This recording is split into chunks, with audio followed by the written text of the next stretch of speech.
Hello, everyone. This is Biz Chicks TV. This is the place where you can find tips and tools to help you do business better. We're here to help you run a profitable business that's fun to run and to take the hassle out of your hustle. And today I'm here with my friend and co host, Miss Francine Gregory, real estate entrepreneur and tech diva. I'm Terralina from California Cover Ups, and we are the Biz Chicks. Yay. So, Hello. We have so many devices on. I had to turn off the audio on one. So, welcome. This is our time to talk about tech everywhere. And so, we'd like to start out with this day in tech history. And we want to welcome everybody who is on the live, the replay, and listening over there in Clubhouse. We love you guys. We just appreciate you and the time that you take out to spend time with us today. So let's get this party started, friends. Go on in tech history. hey, I got Shantae over there and over on the Clubhouse. I want to shout out to her, and we're going to look at a couple of stories. Mm-hmm. Yeah, let's see. I'm going to stay out of space and just start with some other stuff. June 14th. 1882, Charles Babbage unveils his design for a machine he called the difference engine, the first example of a mechanical computing machine. The British government funded the building of a difference engine, which Babbage never actually completed. However, Babbage's design for the difference engine and his later analytical engine spurred future designs of working mechanical computers. In 1991, a working difference engine was constructed using Babbage's plans, proving that his designs would have worked. Oh, okay. So we had computers back in 1822. Just saying. Folks needed to know how to count. Right. And somebody actually put the thing together based on his plans. So that's a pinpoint right here where the plans, he actually had plans written on paper that someone could follow and take the vision and run with it. Right. He had plans, written down plans. And I think we've gotten away from it, although we have the technology for us to be able to write things down and share it with future generations. Sometimes we think, oh, I don't have anything to say. Oh, that's not good. You have something to say, something to share. You have a voice that needs to be heard, that needs to be recorded, whether it's digital, audio, or on paper. It needs to be recorded, because without his plans, we probably wouldn't be working on all of the things that we have today. There you go. That was a pinpoint. June 15, 1911, the Computing Tabulating Recording Company, CTR, a consolidation of the Computing Scale of America, the Tabulating Machine Company, and the International Time Recording Company, is incorporated in New York in 1924.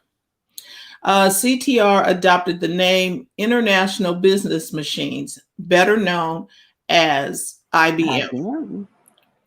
There we go. And what year was that? June 15, 1911. Ooh. Yeah. Well, they said it was incorporated in 1924, but I guess they got together, they consolidated in 1911. So it's nice to play with your friends. Yes, hi, Cecilia, speaking of friends. Yay. Okay, so June 15, 2006, Bill Gates, chairman of Microsoft, Steve Ballmer was CEO at this point. Bill Gates announces that he will transition out of his day-to-day role at Microsoft by July 2008 in order to dedicate more time to the Bill and Melinda Gates Foundation. That was June 15, 2006. Wow. June 16th, 1903, Henry Ford incorporates the Ford Motor Company with 10 investors and $28,000. What do you always say? Never despise small beginnings. Do not despise small beginnings. So he had 10 investors, just 10. He didn't look for the world. He just had 10. And he had $28,000. And they incorporated the Ford Motor Company. Ford will begin building automobiles on Mack Avenue in Detroit in a converted factory that previously produced wagons. Mm-hmm. So you didn't have to have a lot. You just, you had to have really good business principles and some good friends and saved up some money. There you go. All right. Next story. First two video games copyrighted. June 17th, 1980. Atari's Asteroids and Lunar Lander became the first two video games to be registered with the U.S. Copyright Office. On a side note, this is the author of this blog talking. I could only find one image that had both games. And this was in German, but the image that he has on here. But that was in 1980. They registered Asteroids and Lunar Lander. Those games are still kind of, I remember Asteroids from Atari. Do you? Yeah. And you played, and this is when the video game wasn't at your house. You were playing it at an arcade. Oh, Yeah. okay. Wow, Al's in here. How you doing, Al Tiglio? Hey, Al. So DES cracked. June 17th, 1997, a group of users organized over the internet cracked the data encryption standard, the strongest legally exportable encryption software in the United States, after 5 months of work. The United States bans stronger encryption software out of fear that it would be used by terrorists. But companies designing the software say such restrictions are worthless because foreign countries offer much stronger programs. That is interesting because I often wondered about that. But okay, now I feel a little more comfortable. No, it's really going on. That they didn't after. Okay, so they banned stronger encryption software. I was like, why would you ban stronger encryption software? In light of the different hacking and things, you would think they would beef it up a bit, but okay.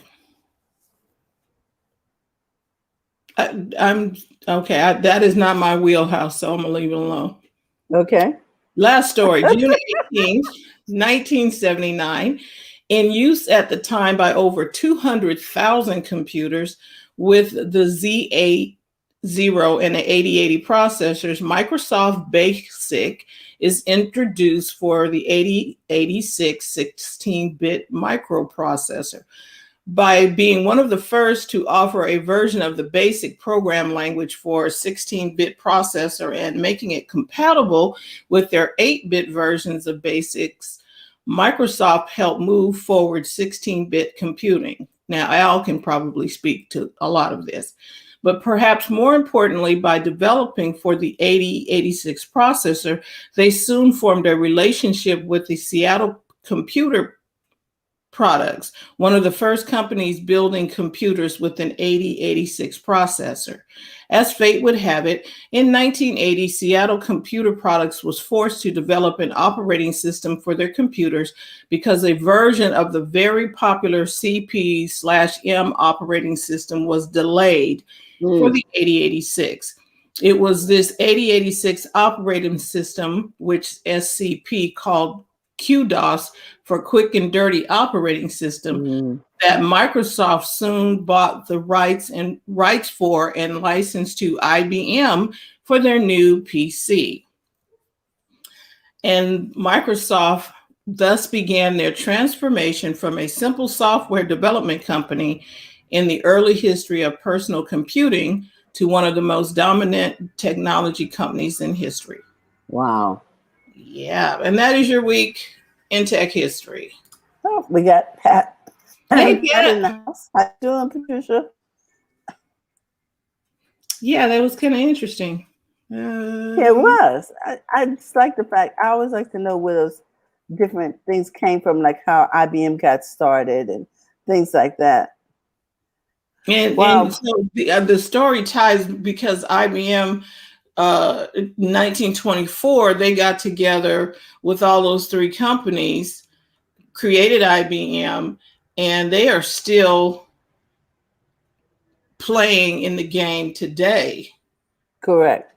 You know, they made some faux pas moves, but okay, but they're still in the game for business machines and things of that nature. Hey, TJ. So, really interesting. Okay, Yep. Terry. So, what do you got for us today? Well, I got a couple of articles. The first one I want to talk about is this company called Canoe, which is going to be building electric vehicles. They decided that they're going to move that they are going to build their company in Oklahoma, right outside of Tulsa, which I thought was interesting after all of the articles that we saw this month about Black Wall Street. They plan to hire almost 2,000 employees right there in Tulsa, Oklahoma. So if you're looking for a job, you might want to be willing to either relocate or buy a house close to Tulsa, because there's going to be some employment, because motor vehicles are the thing of the future. And this company, Canoe, builds vans, electric vans. So there you go. I want you to know about that. Also, I want to talk about the fact that since Juneteenth has just become a national holiday, and Juneteenth is the celebration of when slaves in Texas and that region found out 2 years after emancipation that they had actually been freed 2 years earlier, and so they celebrate on June 19th because that's when they got the news. So here you go. In light of that, on the heels of the federal, where did I find this article? On USA Today. On the heels of federal Juneteenth holiday, tech giants Apple and Google on Thursday are awarding tens of millions of grants to several historically Black colleges and universities. Apple is awarding $5 million innovative grants to 4 HBCUs. The company announced it's going to be Alabama A&M, Howard, Morgan State, and Prairie View. They will get these grants, which are part of the company's broader $100 million Racial Equity and Justice Initiative launched in June 2020. So I want you to know that there is going to be money available. And also, they recognize that this is not the only way to get minorities into the funnel so that they can become what would you call it, a valid part of high tech. They're going to be doing mentoring. They're going to also be funneling them into Silicon Valley positions. They recognize that they have a shortage there for tech startups, et cetera. So they're going to be just doing what you call a holistic approach to make sure that they have access to getting started in the tech field and being successful there in a significant way. It says Apple will collaborate closely with other computer engineering faculty to strengthen their course offerings, laboratory capabilities, and areas of integrated circuit design, fabrication, and testing. Okay. They're working with the dean of Howard University's College of Engineering and Architecture. Okay. And then because having been an EEO officer, I'm interested in this part. Okay. It says the chief diversity officer, Melanie Parker, said in a blog post that the $50 million financial commitment is Google's largest to date. The money will help support scholarships, invest in technical infrastructure, and for in-class and remote learning, These initiatives are designed to build equity for HBCUs, computing education, help job seekers. This is my part. Help job seekers find tech roles and provide opportunities to accelerate their careers. Okay. Further solidifies their commitment to providing access to opportunities for underrepresented groups in tech. So I thought that was significant. Significant, because I know just a couple of $1,000s would have made a difference in my daughter's education. Now, the other thing I want to, because you talked about this earlier. Can we say something? Oh, yeah, you guys comment on it or something? Yes. Because the lot of companies are doing what Apple and Google and the other companies you mentioned there. And TJ, you can weigh in too, and y'all can tell me if I'm crazy. But the people who are going there have to see themselves. They have to see themselves that they belong there. The people who are applying. Do you understand what I'm saying? Because the doors can be open for you full wide, but if you like, well, I'm not going over there, or whatever is going on in your head, if you don't walk through the door after they open it, that's not going to be. Do you understand what I'm saying? We got to take advantage of it. And in like our kids coming up, we need to help them walk through the door, help them see the importance of. I think that's why it was significant to me that the money is going to HBCUs, because I know that we work with our youth when they are in these schools. They see images of people running engineering departments, who have created patents, who, you know what I'm saying to you? Right. And they really get to understand their history, that they have made a significant contribution. So I'm just glad to see the money coming, because we've done so much with nickels, dimes, and quarters for so long. I think it's really significant. And you said something really key. At the HBCUs, they're already trying to recognize. We're working on that. And so this is not like them going, the company's going out into somewhere and just picking people off the street. Well, going to Harvard, where the kid has already gotten in, and then cherry picking those few who are there. Right. They're going to a pool that now. To a larger pool of people. Okay. That's better, because who can make a significant contribution. Right. TJ, you got anything to say? No, I was playing around with something. That's why. Okay. We'll let you play, because you two have gone through it, and I was just like, okay, y'all, come on now. We need to see some. Yes, and that's why I said leads to employment. And I can remember when my daughter was at a HBCU, she actually had she spent a summer of internship at NASA.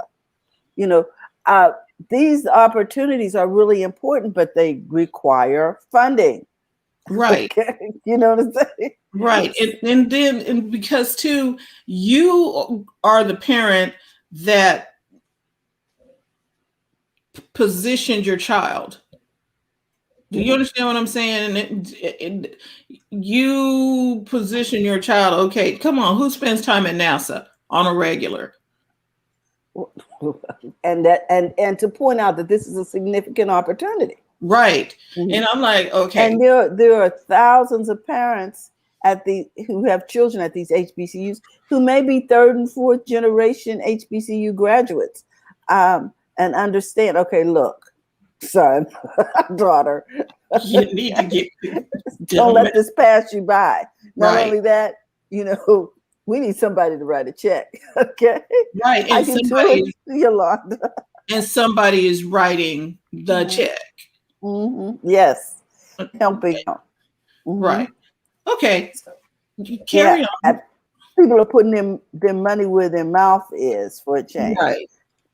So I want to say good morning to Yolanda. Yes, I see And her over here on thank you for joining us over here on the live stream also. Mm-hmm. The last one I want to close with, because you talked about, you sort of hinted about this, is that people need to know that if they have signed up with Carnival or Princess or Norwegian, they may have suffered some data breaches. This article was over on USA Today. It says Carnival, Holland America, and Princess Cruise Lines data may have been exposed. And if you recall, back in March, they had a what would you call it? A breach. Who hasn't had a breach? The breach comes after Carnival was hit twice last year by ransomware attacks. Oh, so God. A letter went out to customers. The company indicated that outsiders may have gained access to social security numbers, passport numbers, dates of birth, address, health information. They forgot to say in your credit card, because you know they took your credit card information if you're going on a cruise. So they just didn't tell you that, so they could charge you to your room, all of that. Or if you were paying on it, you were probably using a credit card. There's some form of payment had to take place. So I just wanted people to be aware, and you may want to check your accounts if you've signed up for a cruise in the last year or two, because the cruise lines were having such large sales because they had this gap in when they would be able to sail again. So a number of people booked in advance. You usually book a cruise 1 or 2 years in advance because it's usually a significant event. So you may want to check on that. And that's what I have for you today. Mm-hmm. And now TJ will talk to us about this too. Data breaches happen all the time. All the time.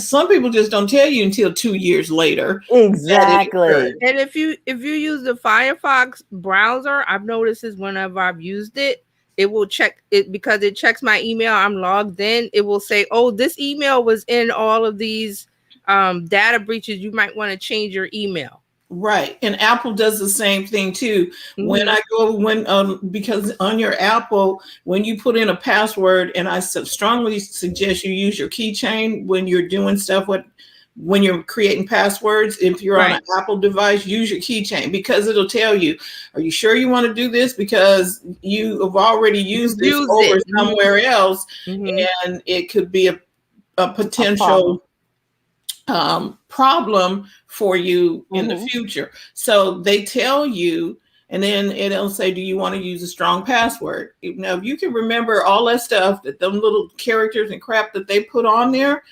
they are entitled to have whatever little change I have in my account, because Apple tries to keep you safe. Right. And so just go along. Okay, so I'm on my kick here. Please update your phones when they tell you to do an update. Oh, I don't want to update. Update your computer when they tell you to do it, especially when they say it's a security update. Some people's like, I don't want to update my phone. I don't want to update my computer. Then don't. But then when stuff happens, you can't cry and say, "Oh, I got a virus. My computer's not working, or this is not working, or whatever." So you can't complain if you don't update. Yes, it's a pain in the behind for them to, you plug in your phone and you do the update, but do the update because they're trying to keep you safe. But if you don't cooperate, there's nothing they can do. Well, I just don't want to update to the next. But we're not saying the next, maybe the next iOS version. We're just talking about the security updates, right? That they ask you to do. Wow. Okay, I'm off my soapbox now. I'm just saying that because I saw something I got to talk to my bank about. I was doing my taxes, and I saw this charge. And I'm like, "What's this $42?" And I'm like, "Who is this?" I don't recognize the name. Like I know, some people have a different name, and I'm like, who is this? And so it was something online, and I typed it in, and they said, oh, this is something that, have you noticed? It was a USA Today article or something. Have you noticed like maybe $42 came out of your account and you don't know why? And I'm like, okay. Yeah. So I need to go talk to my bank. Okay. And we're going to need to deal with that. Even though it was 2020, I'm still going to talk to them. Just saying. Well, that's all I got, guys. And I just want you to be aware of those things happening, because there may be someone who decided they couldn't afford to go to school. I want you to know there's some new money. There may be some people who are going to be taking a cruise. I want you to check your stuff. Okay. And not only that, you may be stopped because someone has misused your passport. You know, you want to check on that stuff way before you have to use it. Exactly. Before you need it. Yep. Yes. And you heard it here with Mystics. All right, TJ, you're up. Okay, so this week in social media news, we're going to start with a little tech news. So Google has a new store that opened this week in New York City, 15th and 9th Avenue in New York. That's the Chelsea neighborhood. So it's a space where customers can experience hardware and services in a helpful way. So they're saying that you can shop online, pick up in the store. You can get quick and easy repairs, and you can experience Google devices. So they have a little video that I wanted to show you. Just a few minutes. They got a Genius Bar. Yeah, so they got like a little so let's take a look. Let me bring. Well, if the system works, you just go with it. Right. Yeah. Okay, so can we see that? Yes, okay, I see so it. It's 9th Avenue and 15th.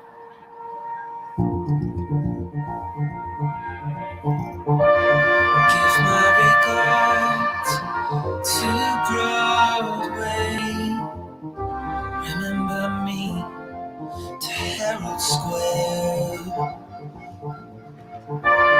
Tell all the gang at 42nd Street that I will soon be there.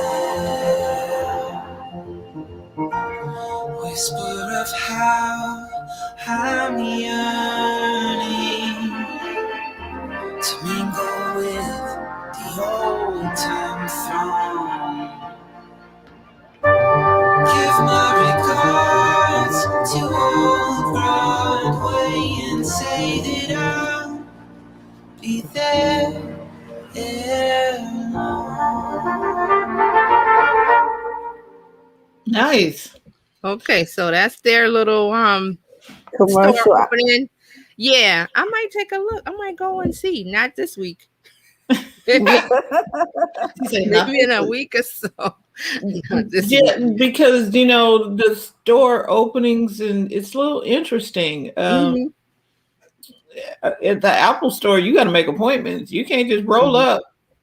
Right. So I haven't heard about any appointments, but New York is open. New York, the state is open officially this week. The Mayor Cuomo announced it, and we have fireworks and everything. So wow. I guess people could just walk in like they want to. Just roaming the planet, girl. People are roaming the planet. Right, but we're still wearing masks, so I might go. Yeah, and it's the same as here too. I'm not quite sure of all of everything, but we do still need them to go into stores. Right, and some stores require you wear a mask, some are not, and so I just bring one just because I'm like, okay. But the 15th, we opened up too.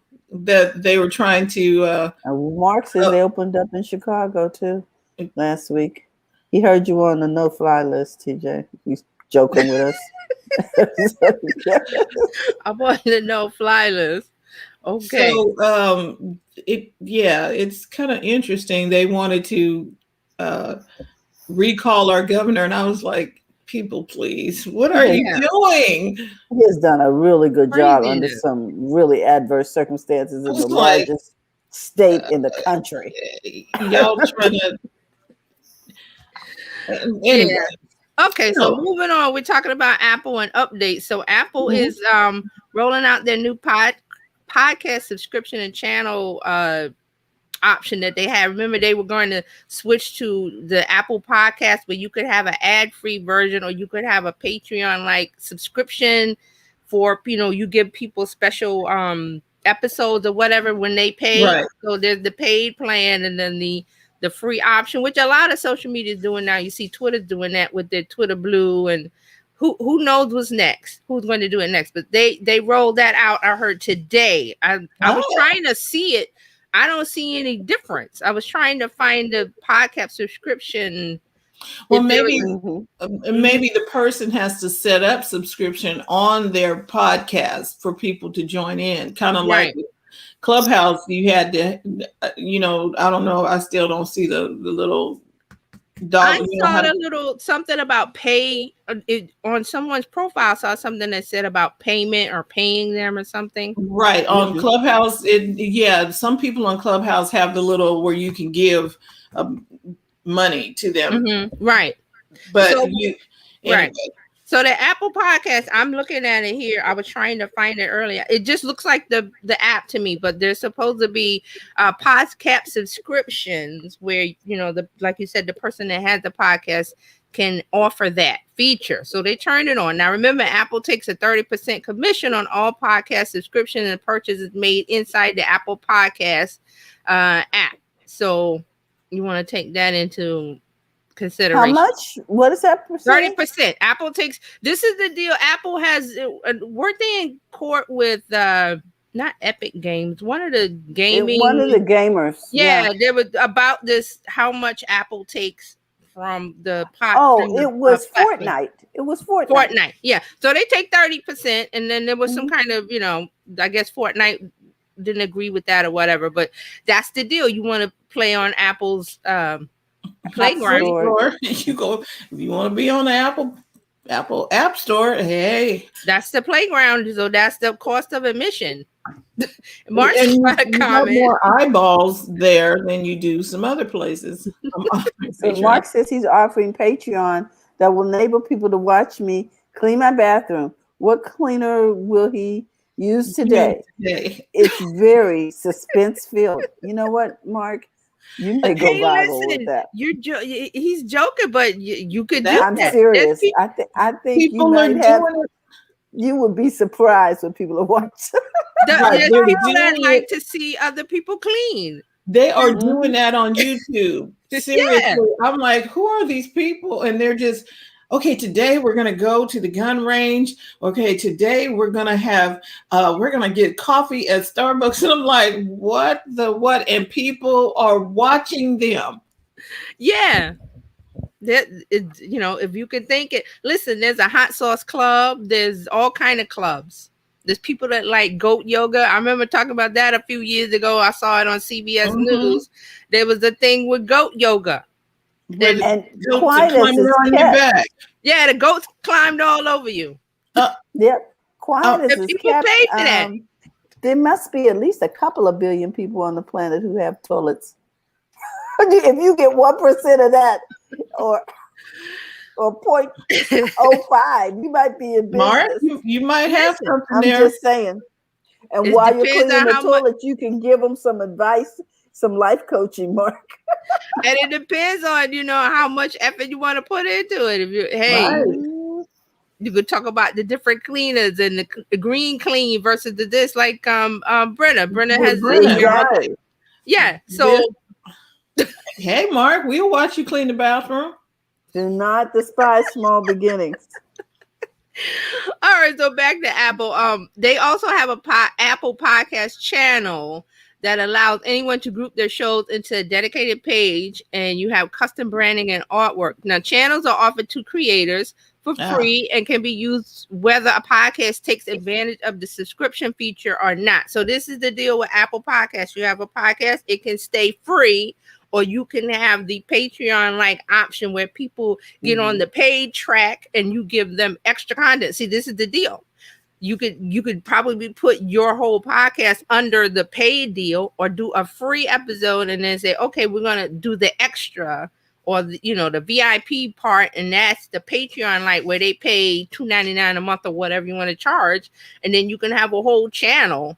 where So- everything is gathered under your page. So this is pretty much what happens on Clubhouse, where people are on Clubhouse and you direct them to the paid services that you offer, or Yes. you talk about something, you give away. This is jab, jab, jab, right hook, where Mhm. you are giving value. And then, hey, if you want more like this, subscribe to the podcast or the channel or whatever. Right. So you're pointing them to Mhm. upsell. Right. You like The fries upsell. with that. Mhm. The upsell. That's it exactly. So you can say, well, I'm going to give a 5-minute free podcast, and then we go into the 20-minute paid, or the sky's the limit. So the options are Mhm. there. The tools are there for you to, and everything is going to subscription. Yes, it is. Everything is on a subscription. There's no more, we're going to get it all bundled. I'm telling you, I look at Twitter and I see like the Wall Street Journal, I think Bloomberg Week or something. There's a couple of them that I see their little tweets, and I'm like, I'm not clicking on your link because it goes to a you must pay to see this article. So I go, This article. Thank you. I don't even look at it. And I then there's go some that will over- give you 1 free or 2 free, 3 Yeah, free, and then you know- gotta pay. You know who did that? I was watching a show on, it wasn't BritBox, I think it was Acorn. I'm watching this because I like the little mysteries. So I'm watching this thing and I'm like, okay, I'll go in. Oh, well, this was on Amazon Prime Video. Prime. If Yeah. you want to get the rest of this, here's how to watch. I was like, shut up. So now Yes. I only get the first episode free. Mhm. It's I just seen like that on crack. Prime too. It made me mad. I was like, oh, you can watch it, and then it goes. If you want to watch it on BritBox, then you got to go in and sign up for the subscription. Or if you want to Okay, watch so- it on here, you got to go and sign up. So where do we see this model? This is not a new model. No, it's not. This is a gangster model. Gangsta I model. mean, seriously, when I used to teach case managers how to get people into jobs, and we talked about transferable skills. We talked about the fact that people who were slinging dope knew about territory, market, competition, pricing, all of that. This is the same thing, and it's always free the first time. They're right up there in Costco. Would you like The a first sample? one is free. You go Would to you like a you go to sample? Costco. Here's the sample of the chicken sausage or whatever they're trying to push this week. So Exactly. This is just the gangster model, and it's just the crack has found its way into your streaming she's services. in the gangster model. I love it. I love it. Like, oh, come on. Mhm. I was like, I refuse, just on the grounds that I refuse to have you try and control me. And I was like, I'm gonna watch something else. So Good for that's you, what we'll do Francine. here. We'll do like the first 10 minutes of Biz Chicks is free, and then if you want to, you got to Free go over to the rest. subscription if you want the rest of it. Are you ready for that? Right. And see what's happened, what I'm noticing is our viewership may not be so much on Facebook. We may need to Right. be on YouTube or something else. You know what I mean? I know we're live on YouTube right now, Mhm. but in order to get the viewer where we need to be, or Mhm. because And also let our viewers here on Facebook know they can check us out on On our on YouTube YouTube, channel, Yeah. and please subscribe. Now, Yeah, see, and this YouTube, goes- remember, YouTube had subscription tools also where you Yes. can set up a membership on your channel because there's Right. a join button. You can put a join button on there. and instead of making Facebook the optimum first place, Choice. Mhm. sending it, because I'm like I said, I learned some stuff on learning how to do YouTube and some other. I'm like, we may be Pushing changing the model that you come in on YouTube. And everybody can get to YouTube faster than they can to Facebook. I'm just going to say that, Yeah. because you don't have to have an account to roll into YouTube YouTube. to watch it. And Mark's got some great Mark's funny. What Mark said. comments. What he said. Sponsored by Soft Scrub is one, and then he's got another one. Oh, I put it up. Okay. I enjoy. Go ahead. Go ahead, friend. I enjoy giving people a taste and then withholding from them when they're hungry. It's the American way. That's Wrong. capitalism. And see, Capitalism. So what I've been learning about, I've been watching these people on Think Media over on YouTube. I'm like, oh, YouTube is easier than I thought. It is. Mm-hmm. It is a lot easier than Facebook. It is. You can go over there. Like today, I created the what is that thing called? The The card? thumbnail. Mhm. Oh, mhm. I created a thumbnail for the Mhm. show Mhm. and put them all up, and then I was like, you know what? If we spent time and attention building that and make this the second option, not I'm just saying, Right. because it is not, the payoff is not here, and we're talking about Well, that's for all because they your keep business. putting the squeeze on our audience. They Right, want because I Facebook. Mhm. will buy ads, but YouTube, if I'm doing that and I'm mentioning products like Soft Scrub or See, 'cause here's the deal, because with YouTube, if you share it to Twitter or share it out of YouTube, you don't have to sign. Like, you would think that everybody is on Facebook, but they're not. So if you share a Facebook video link, you have to have a account in Facebook Facebook. account. Because they ask you Mhm. to log in. With YouTube, it doesn't do that. It just plays. So if you share it to Twitter, it just plays when somebody taps it. It doesn't ask them, oh, you must sign in, which people hate, because then it signs in on the web version and not switch over to the app, which that just frustrates me to no end. Right. When you click on the Facebook from the web, then they want you to sign in with sign your into the web. password. And I was Mhm. like, oh my God. And I don't remember all of that. The whole Uh-huh. And then Remember remember, a lot of people don't like Facebook. So even if they have an account, they might go, I don't want to do that. I don't want to put my username and password in to log into something I don't like. So it's the same way we felt when Amazon told us, okay, now you can only watch that first one. Now you got to jump through all of these hoops. you got to ride do this the rodeo. We're not doing it. Mm-mm. So just be thinking. Anyway, we'll still be here, but I'm Mhm. working on a plan. Well, see, that's the deal. You have the tools that let you be in more than one place at one time. So you don't have to announce, hey, we're on Facebook. You just say, hey, we're here live. Mm-hmm. Wherever you are watching us, welcome. Thank you. Share it out wherever you're watching. And that's what we, for bizchicks.live, is Mhm. pointed to the YouTube channel. Right. So then you could just say, we're on bizchick.live.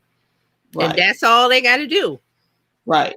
So BizChicks TV, we're gonna be pushing that, Yeah. going, spending some time in their neighborhood over there, and You can be platform independent. right. Right. Then, Okay. yeah. Good to know. Good to know. All right. So Twitter's not doing much this week, but they did do one thing. They're testing a feature called Unmentioned. It lets you leave a conversation. Now, so let me explain this for, you don't use Twitter.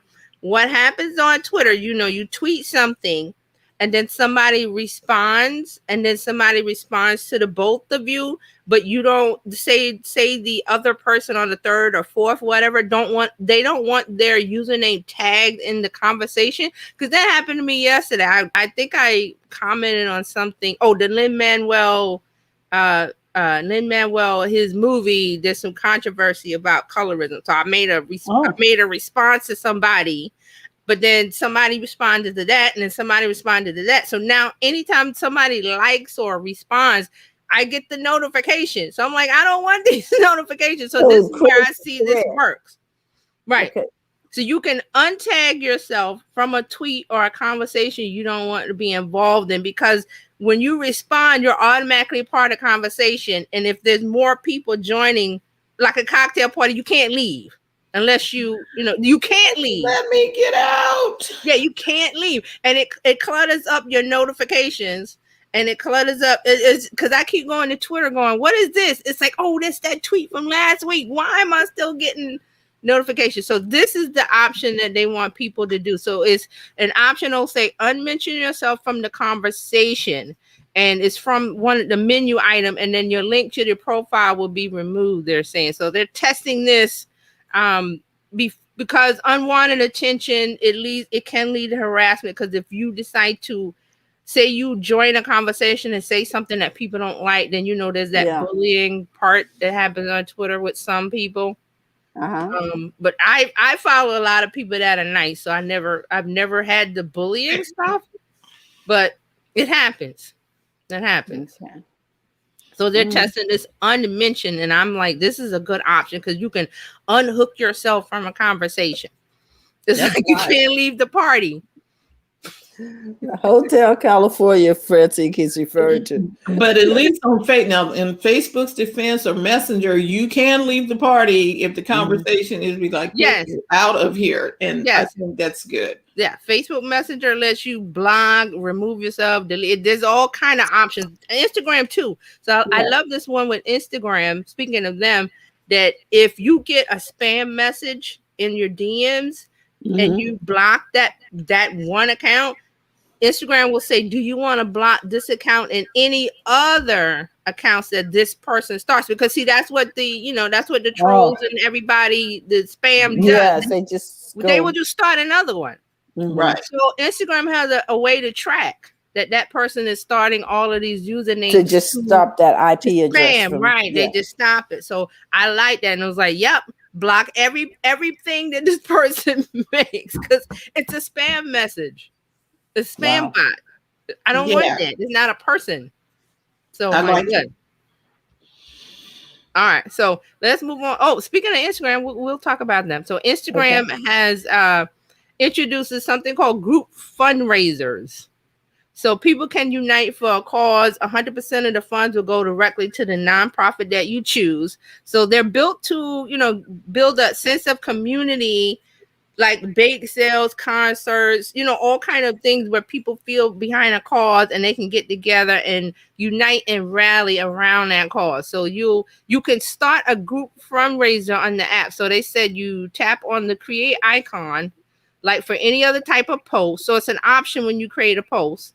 And it says you choose a post, you select post, choose an image that represents the cause you want to support. Then you tap on add fundraiser to select the nonprofit organization you wish to raise money for. And then you put in details and then you share it.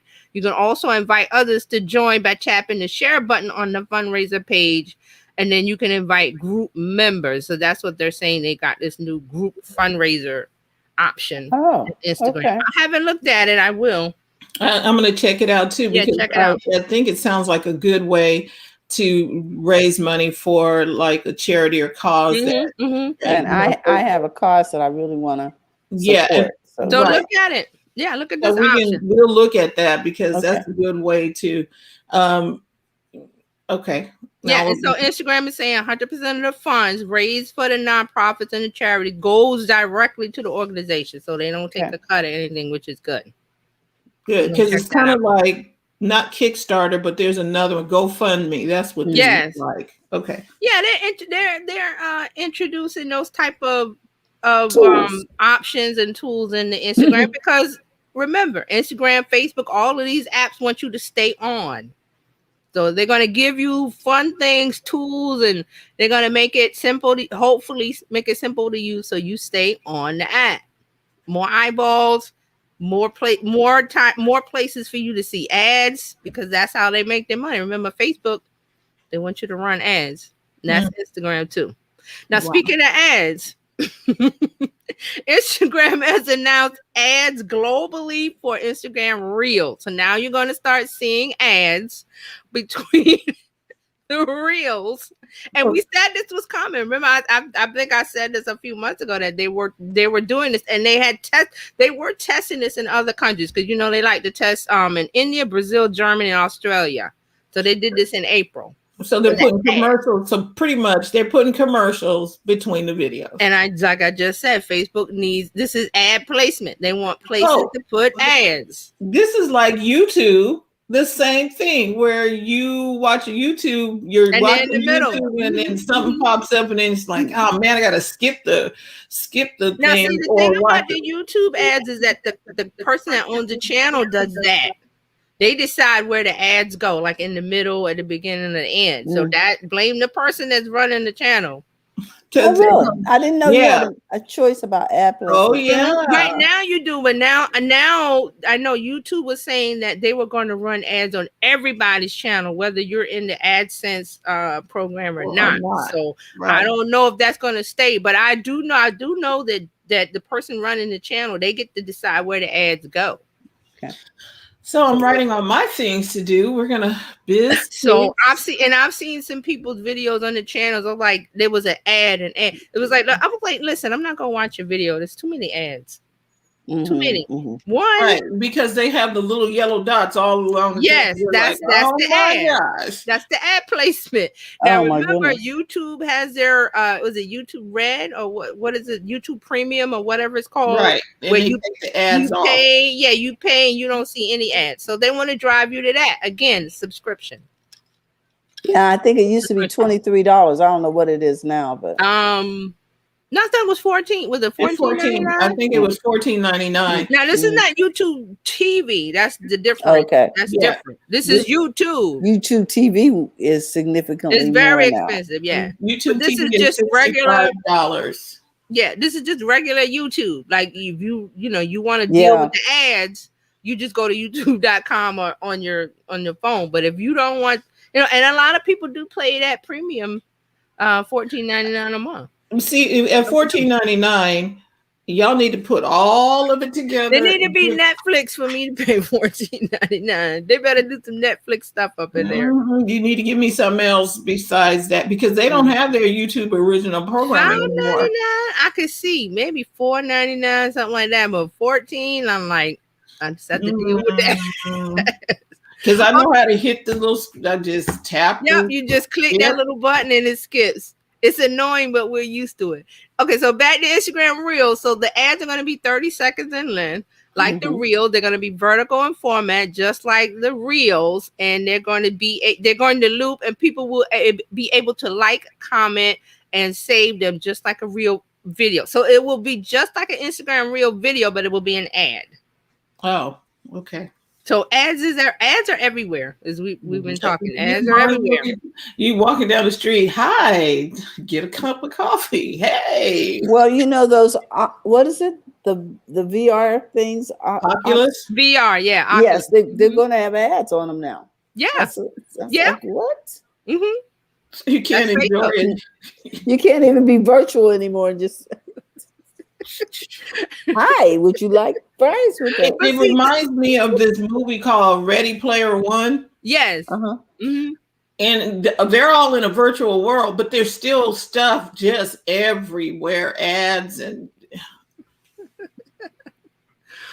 All right, so we're going to move on to Facebook. Facebook has done some things this week, so I'm going to save that audio one for last. So the first thing they've done is they have new group admin tools for if you run a group or own a group. There's some new tools, so they're trying to make it easier for group moderators to prevent toxic conversations. So they have a new tool that allows moderators to restrict comments on posts in an effort to slow down the conversations. Group admins can also limit specific members' ability to post for a set period of time or limit all new comments on specific posts. There's also a new member summary feature that will provide at-a-glance info about individual group members, including how many times they've had posts removed for breaking the rules. So you can kind of keep an eye on people who are, being troublemakers in your group. I guess before you kick them out, you give them a chance or something. But these tools will allow you to see how many chances you're giving them. No, that's good because sometimes, you lose count, you forget. Right. So they have another tool called Admin Assist feature, which allows admins to restrict comments from new group members or new Facebook users. So they give them the ability to block certain types of content, such as posts with promotional links. So, if you got a group and you got somebody new coming in and they want to come in and start spamming or, I've got this, I'm selling this or that. And you go, hey, that's not the rules. You got your tools. Nice. Okay. All right. So also Facebook has streamer fan groups for gaming creators. So they are announcing these new type of Facebook group that lets streamers connect with their fans. So they're trying to the Twitch trying to bring Twitch into Facebook, the Facebook gaming. So that's good. Now, here's the big news from Facebook this week. They are going to launch their own podcast platform next week. It's going to go live June 22nd. Now, remember back in April, they said they're working on their own podcast platform. All right, so now they're doing it. So it's coming next week on Tuesday. And it's going to be anybody can set up an RSS feed to add a podcast to Facebook. Once the podcast is approved, new episodes will be shown there automatically. So you're going to be able to add your podcast to your page. So we can take whatever we do on Anchor and put it over Anchor there. gives you an RSS feed, right? I'm wondering if Anchor, aka Spotify, is going to automatically make that one of the destinations. Well, Anchor, I wonder if they'll let them in. They already have links to iHeart and Spotify, all of the different platforms. So I But don't know. We'll see. Facebook doesn't like to collaborate. They want to dominate. They want you to. But right now they're out of the game where that is concerned, because everybody is on either Spotify, Apple, Google Podcasts, and whatever the other plethora. Right. When people do a podcast, they like to have it everywhere. They put it everywhere. So and so Spotify has put it out. Even Spotify and Apple are kind of sort of not in the same. They're kind of competition. Yeah, competition. But they still allow it to run over on the podcast is over there. So right, because you get a feed from the podcasting host, which is Anchor or what's the other, Libsyn. Right. And Anchor puts it over there for you. You understand? As one of the things. I'm just wondering if Facebook is going to allow that. I don't know. It says there's no need to upload or link anything. Your page will be updated with your latest episodes because you're putting the RSS feed in there. And it says you can unpublish or remove your podcast at any time. Also, they're going to have a feature called Clips, so you can promote your podcast with short clips of an episode. So you'll be able to do, I'm thinking maybe 10, 30 seconds or something. You can have a clip of it and then you share the clip instead of sharing the whole podcast, which will send people to your podcast. Like a little trailer. Yeah, a little trailer, a little clip. They're still trying to keep us in the house. Yeah. And they're not going to let you out. That's why I said they're not going to play with nobody else. They may, if they allow it, all of if Spotify, because like I said, Spotify goes to Apple, Spotify goes to Google, Spotify goes all over. It seems logical that it should go to Facebook if Facebook wants to get a piece of that. Did you say logical?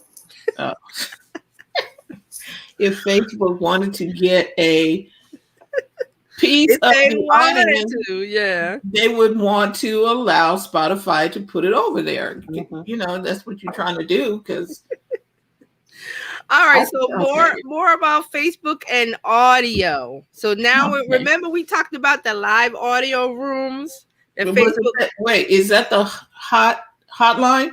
No, this is Facebook audio rooms inside of the app where it's going to be their Clubhouse like feature. So Mark Zuckerberg did one this week, and so people got to see the live audio room. So it looks, it's what you expect. If you've been on Clubhouse or Twitter Spaces, it's little people, people in little circles. And when somebody's talking, the circle vibrates or there's a color, and then there's a little mic icon, and then who's ever on stage is on stage, and whoever's in the audience is on the audience. So they're going to that's their feature. So their little ring that when somebody's talking is going to be blue, Facebook blue. What's the name of this? What's it live called? audio rooms. So this will go live in Facebook. So instead of having a video room, Fran, right, all you get is audio and a meme. Right. And it will look like Clubhouse. Isn't that what Messenger does now? Yes, but Messenger is a separate app. So wait, no, not Messenger. Rooms. Yes, that's what I'm saying. Right, it's rooms is without video. Right, Rooms is more video oriented. This will be more Clubhouse oriented. It's rooms without video. It's an audio room, honey. It's Cause see the video rooms don't have the little circle. It doesn't look like Clubhouse. It's just video. You're just talking video, or you can come into a room and turn the video off. But it's not a layout like Clubhouse. It doesn't have the Clubhouse like features. So what they did was they superimposed the facade over the room and said, "Hey, Probably. now you don't have to click a camera. You just took the camera They off just took the camera logo off, and then you just and and let you raise your hand instead." So here's some more. Listeners can like or otherwise react to the content, or they can use the thumbs up button at the bottom of the screen. They can choose to share the audio room either in a Facebook post, in a group, with a friend directly, or through other apps. Now, I like that part of sharing it. I like when you can thumbs up or whatever, because that's one of the things on Clubhouse. You don't get to, people use their mic to clap, but there's no way to share hearts or to let people know. And also remember, you have badges, and people have badges in fan groups that will carry over into the live audio rooms, because that was something that was requested, they said, by features and by creators. They're saying fan groups will also now be, there we go. Okay, hold on. What was that? They're going to I lost my spot because the little thing that I'm playing with, I'm going to tell you about in a minute. Just something just popped up. So there's going to be a toggle switch under the room's 3-dot more menu that lets you turn on or off auto-generated captions for accessibilities. Also, from the more menu, you can report users or any issues or bugs you encountered. Okay, so now they only this was Mark Zuckerberg testing it. I believe it was Tuesday or Wednesday. Mark Zuckerberg and then some of the Facebook employees. So it's not available to us yet. It was Mark Zuckerberg starting a live audio room with some employees to show us what it's looking like, what it will look like. Okay. All Bless his little heart. Yeah. So now one more. Spotify. And this is what I've been playing with. Spotify has the Green Room. They have their app called the Green Room, which is their Clubhouse app, because they bought the app called Locker Room. Now, Locker Room was a feature, and I've been listening to some of the rooms this morning. So Locker Room was the app that was sports oriented. So Spotify bought that and brought those users over, because I was in one of the rooms this morning, and one of the people speaking was saying that he had been on since it was Locker Room, and he was saying that since Spotify bought it, that he's seen so many people come over that it was like wow. Because he said in his rooms on Locker Room, because he has a podcast, he said maybe 8 or 9 people, and he says now when you go to Green Room, you see it looks just like Clubhouse. There's a hallway feature. Now the app has a green. Let me see. Let me show you this, because I got a live room going on. So it has a green look, and I'm just the only one in there now. So it has a green look, just like Spotify, and it has a look just like Clubhouse with the circles. There's a host. There's people at the bottom. Now, the cool thing I like about this Green Room is that they have a chat feature on the bottom. Okay. So you don't, if you want to talk, if you want to text chat, there's a conversation going on in the bottom. So if you're not on stage as a speaker or a host, if you're just listening, you can add to the conversation without being on the stage and speaking. So you can make comments like Mark from the from the side. You can make comments, which is good, because you might want to say, yeah, that's right, good point. Right. You can't do that on Clubhouse, but okay. Right. So they have a feature called Gems. So when you go on stage or you start a room, Spotify will give you it looks like a diamond or something, like a little icon. So you give people gems by double tapping on their circle. So The this circle is icon. like giving hearts or Yes. whatever on It doesn't, Instagram. you You tap don't get it. any money, or it's just theirs. It might be the feature that they use later to monetize somehow. It's not though. It's just you it's like an applause or a heart. You Mhm. just, you just tap on it and like it. Now I didn't, when I signed up yesterday, I really didn't, I was like, I don't really like it. But then I went in this morning, and then there's a lot of rooms talking about Clubhouse versus green room. I keep wanting to say greenhouse. Clubhouse versus green room. So there's Mhm. lots of people talking about, oh, on Clubhouse we do this and over here, and so there's been a lot of that. Now, when I went in, there is a lot of sports rooms because this was locker room. Right, which So was a it was sports app. sports app, right? So there's a lot of people, they call them OGs or whatever, that they're there to talk about NBA, NFL, whatever. So you'll see that. I also see a lot of rooms that are foreign language, which I'm like, honestly, I wish they would let us filter that out because I don't speak Mandarin or German or whatever so it's like I have to keep scrolling through those things. So that's just one of the things that I don't like. But that they do that in Clubhouse also. But in Clubhouse, you can hide, Yes. swipe left and hide the room. But here you can't. So you're scrolling through a lot of foreign language rooms, which I'm not. They have every right to do that. But I'm saying if I'm an English speaker, I want to have it where, because I can't join those conversations because I don't speak the language. So they're cluttering up the feed. But other than that, it has the same things as Clubhouse. So yeah, I like the addition of being able to chat. Yes. And, be able to. Right. I love the chat feed, and also you get a recording. If you're the host and you start a room, you get a recording sent to you. So they record all the rooms. Okay. Spotify. They record all the rooms because they want to catch people for trolls and hate speech and negative behavior. So if they're recording the room, they can go in and see who said what and ban them. So it is being recorded, every room. And that's good because now you don't have to warn people that they're being recorded. Right. So here's another thing about it being locker room in a sports app. There's not that many groups other than sports. So they're going to start adding, they say they're going to add categories like music, culture, entertainment. And I did see there is like a business category, but there's not a lot of categories. Like Clubhouse has a lot of categories where you can, and then see, the thing about the categories is when you start a new room on green, I keep wanting to say greenhouse, green room, you have to pick the category. So I was like, okay, and if you pick something out, it says you can't pick that. So it was something odd about that when I started the room.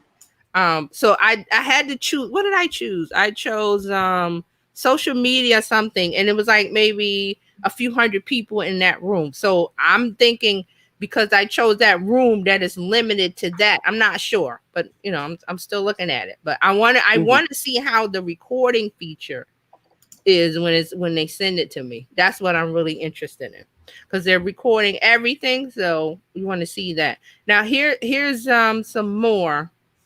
They said, okay, the live text feature, I talked about that. Oh, hosts can also request the audio file. That's when you start. You can say, send it to my email, and they're saying, yes, it's being recorded for moderation purposes. So I think I called it. Oh, here they have later this summer, they're going to plan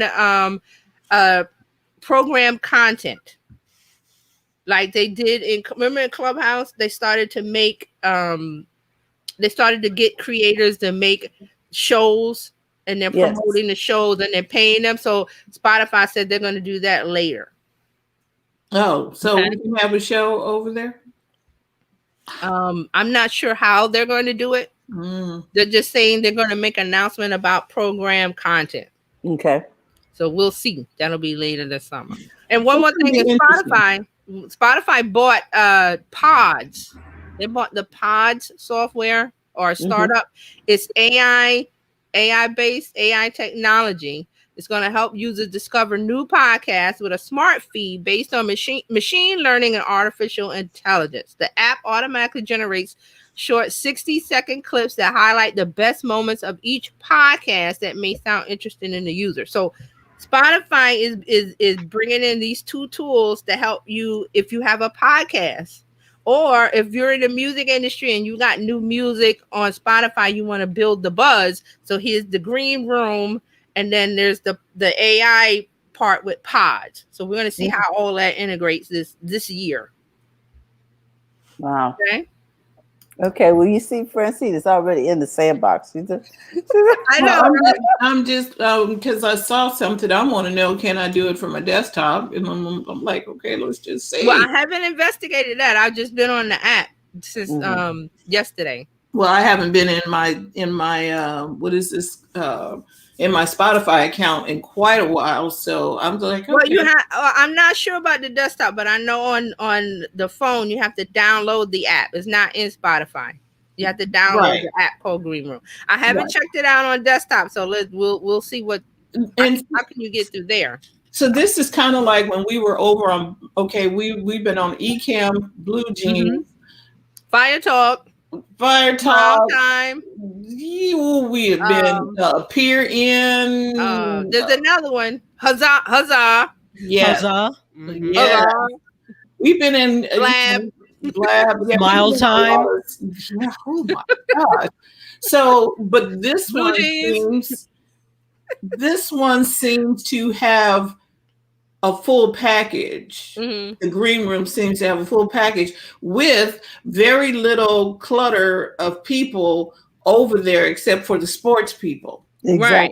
Because they were there. This is a good time to be seen and to be discovered. Right. And I was like, we might need to stake a flag over in that neighborhood. Right.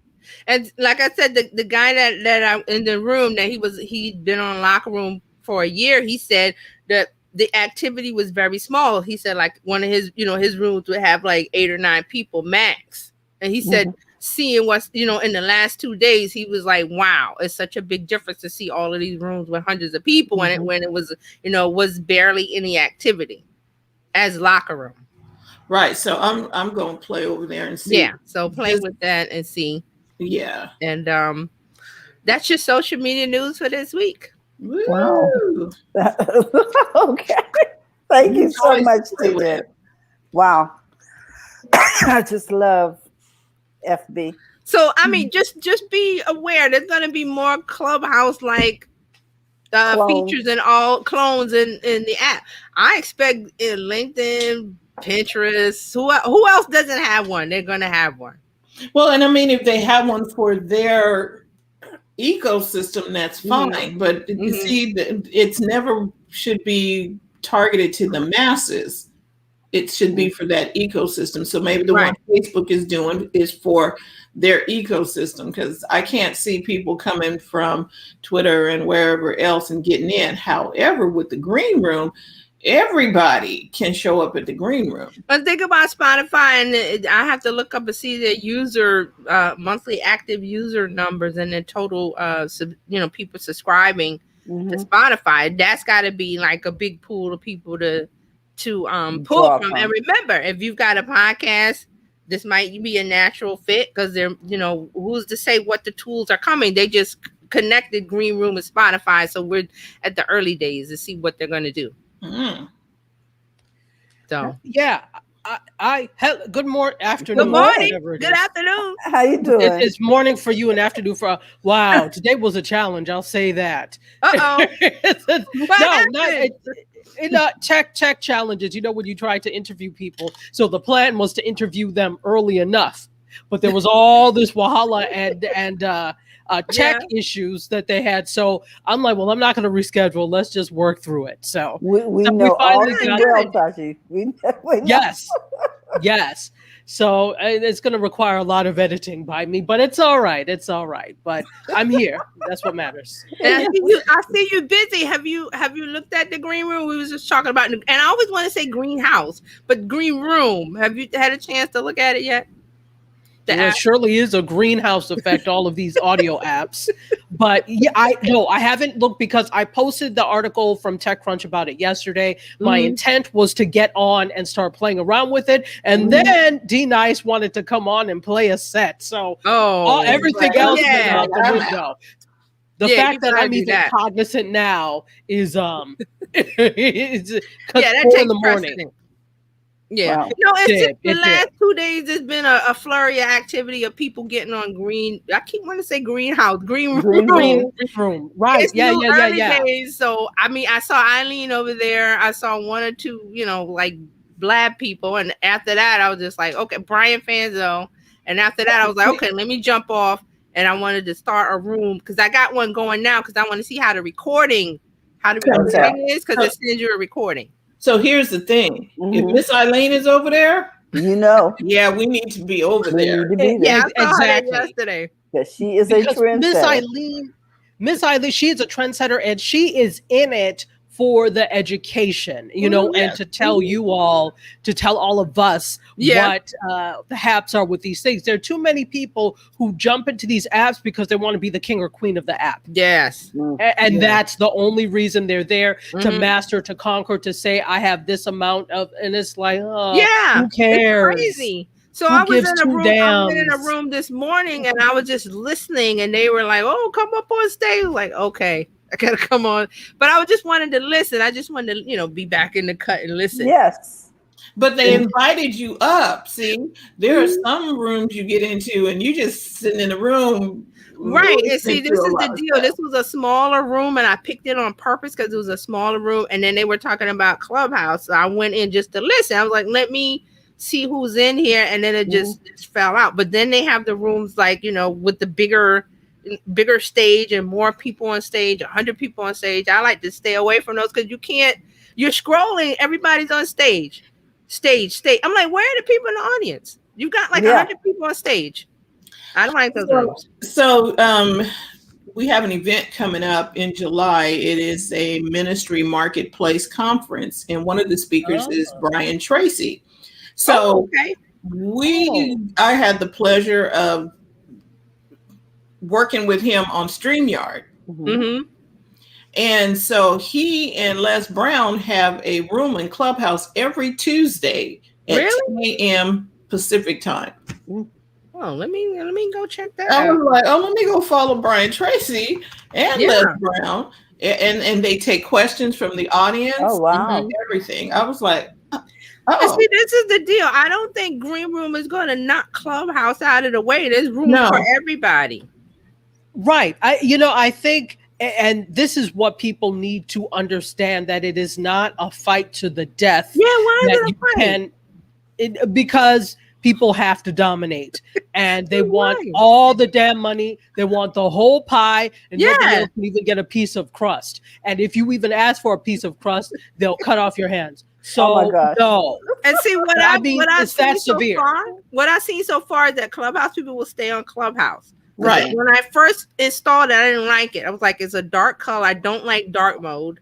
It's a dark color. I was like, I'm not liking this thing. And yesterday I was just like, I'm not even looking at it. But this morning I said, let me take another chance because we're talking about it today. And then I got in a room with like-minded people. Like I said, it was Robert, forgot his name, Robert from Blab. And there was another podcast guy. And the conversation with the people was really nice and calm. There wasn't any trolling or hate or, the bad stuff. So I didn't know that you stayed in the room. And then Brian Fanzo came in, and then this person came in, and that I was like, oh, okay. I just stayed in. You know who would be good on that, I believe? Who? Coffee Dude. Jonathan. Oh, yeah. Coffee. I know what you're talking about. I can't remember. I see him with his cup of coffee and stuff. I see him on Twitter every once in a while. He puts something out. But I think he would be really good over there because he was really good with Appear In, and he was doing the live stream room and some other stuff. But it does take a lot of this is the reason why I'm not on Clubhouse a lot. It takes up your time. Like you get in a good conversation. It is a suckhole, I'm telling you. Yeah, that's the only drawback to this. All of the social apps, even when Facebook does their live audio room, when they turn that on, that's going to be like, I can't stay in there. I got to do things. And that is why we advocate, this should have a start and an end time. Yeah. You have to. Because that whole we got me and Terry when we first went into what was that Periscope, and she was going to teach on Periscope on how to do something on Periscope, and it was 30 minutes in, she still ain't got to the topic. She's talking to the people. I was like, okay, rule number one: get to the point. Yeah, that time. We're not going no 3 hours and just go. I was like, no. Yeah, the thing is, it's like I understand especially when these first debut. I understand the enamoring or this is not a word, but I'm making it one. Enamorment. I understand the enamorment. Yes, with all of these things. I get it. It's new. It's fresh. It's exciting. But I'm like, who are these people with no jobs? I don't get it. Right? Who are these independent wealthy people that can sit there for 8 hours and just talk for 8 hours? I have clients waiting, and I'm like, oh my gosh, I want to listen to you. But see, the room I was in that I was talking about that was really nice was like it was somebody from New Zealand, and he said they've been talking like the different time zone. So he said they were talking for hours, and then he was handing the room off to someone else. And he was like, you can take the room and change the name and this and that. And I was like, wow. So, that kind of thing is happening. But there'll be the fallout, the shakeout where this new shiny thing will wear off and, people will. Go ahead. I was going to say with Terry's situation where she has to go because Green Room records it. You can give a copy of the recording to whoever, hey, did you miss the conversation or didn't get to stick around for the whole thing? That is genius. Right. And I think what they want you to do is like, if you're thinking about making a podcast, you can use this recording, but I want to see the quality of it. Use the recording and then make that the podcast. But well, remember they put they put a lot of money into I agree, but and the Spotify would be the one to do that. They put a lot of money into buying podcast networks, Gimlet Media and Anchor, so they are secure in the audio game. So I wouldn't be surprised if the quality is really great. Okay, yeah, I think a lot of people were saying that in the room. They were like, "Oh, the quality is so great. It sounds great," and I'm like, "I want to hear the recording." Right. Yeah, so that's what I'm testing. So we'll see. I think that I'm gonna have a new playground, Terry. I'll be over there with you in a minute. My phone is my webcam because I wanted to. I didn't feel like buying a $500 and some odd camera that can blur the background. I'm like, okay, my iPhone does this, so just use it. So I'm using that as a webcam. My iPad is being used to handle the Clubhouse. But as soon as I get me another device that's free, I will be over there in the Green Room just to check it out. Okay. All right. I think that would be because you can have some intimate conversations. Like if we wanted to do a training or something, we can say, hey, meet us over in the Green Room. We're going to do this, and this. Right. Until Facebook turns on the live audio rooms, which they tested this week. So we'll see. Right. Yeah. Just get ready. Yolanda got a question. Get ready. I've been sitting over here like trying to absorb all of this newness. What the topic say? Enamorments, okay? And at first I thought y'all were talking about Facebook, but no, y'all talking about a product that's now on Shopify, right? No, we're talking about Spotify. Spotify. Because Shopify is green too. Okay. So Spotify. But here's where I think these apps want us to go, and I'm looking at with this what Clubhouse is pushing out now is, and somebody I was in a Clubhouse and man, they said something that made absolute sense. They were talking about, somebody asked about, when was the best time to post and all of that. And the guy said, keep in mind the data that they're giving you about best time to post is not really your best time to post, but it's the best time when they can make the best ad dollar, right? And most people are creating this content it's created it one because they want to, like, I'm entertaining my audience on TikTok now, right? Mm-hmm.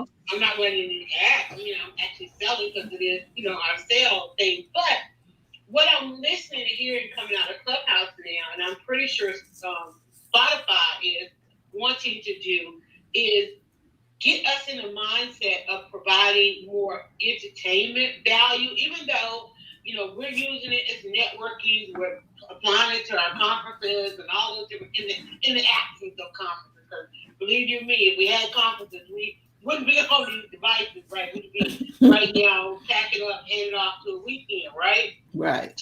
So what I'm hearing in the conversations now is, and the people that are being spotlighted as they use these things, is more or less people who can hold an audience. It goes back to how long can you hold an audience? Because that is where the money resides, right? Not so much, it doesn't even matter what you're saying, what you're doing. How long did you have an audience? And I think we missed that part in planning to use all of these different platforms. And I haven't heard in talking with people who want to use social media for business, when they get down with the books and call, I'm like, okay, it's about the audience. And when I talk to somebody about building an audience is first. I know you want customers, I know you want followers and all that kind of stuff, but why do they want to be in your audience? And most people can't answer that. Right.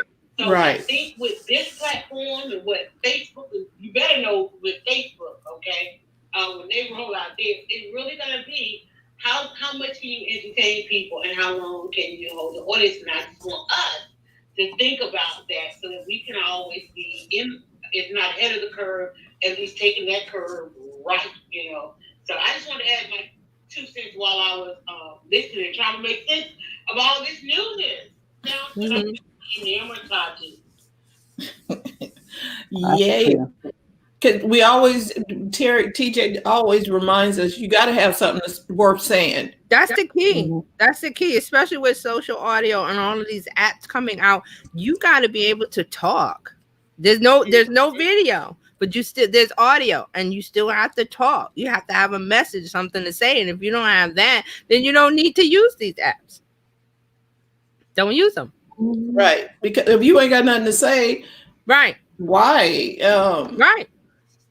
I'm looking at, because I watch different people, and part of the reason why our YouTube channel is not the way it is, because I needed to get a better understanding of it and what are we going to say on it, not just just throw something up because it's a different audience, right? Because it's a different audience than they're used to having content in a certain way. So you got to, it's like when in Rome, you gotta speak the language. So when you go to a different country, you got to figure out, hey, what are the customs? What are the norms? What are the common things? So you make them comfortable with you. So you go to YouTube, you got to figure out, well, what do they do on YouTube? Right. It's different from what they do on Facebook. Right. Different from what they do on Instagram Reels. Different from what you do on TikTok and all the others. So you have to figure out the language of each platform. And some people, people say that's a lot of work. Yes, it is a lot of work. It's not easy. Wait.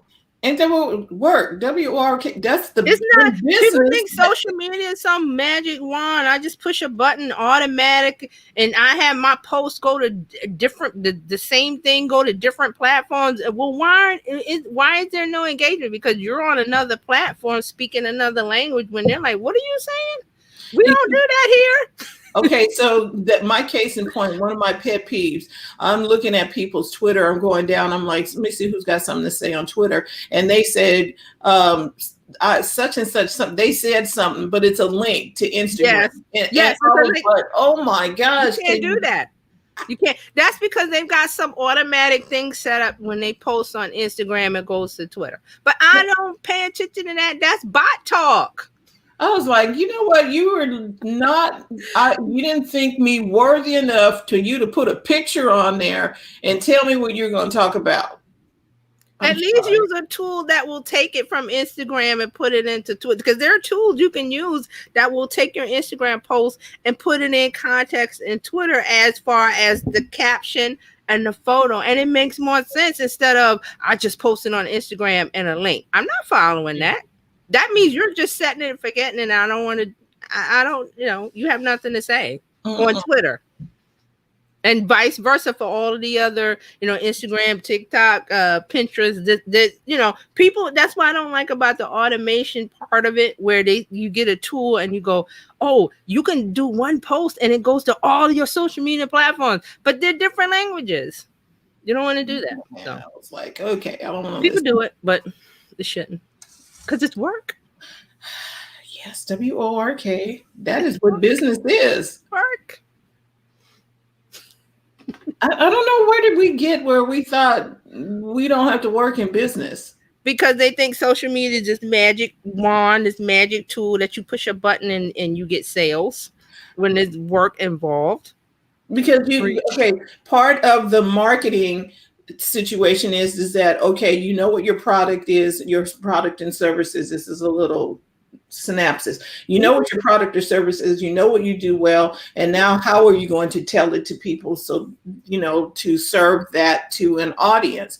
Once you get that down and you figured out your audience, then what tools are you going to use? Spotify? Are you going to use whatever? Roadmap. It's a big roadmap, and people are selling a dream to other people online when they took a course, and I'm going to tell people how to make sales, to start a business on social media. I'm like, no, you can't, just because you took a course.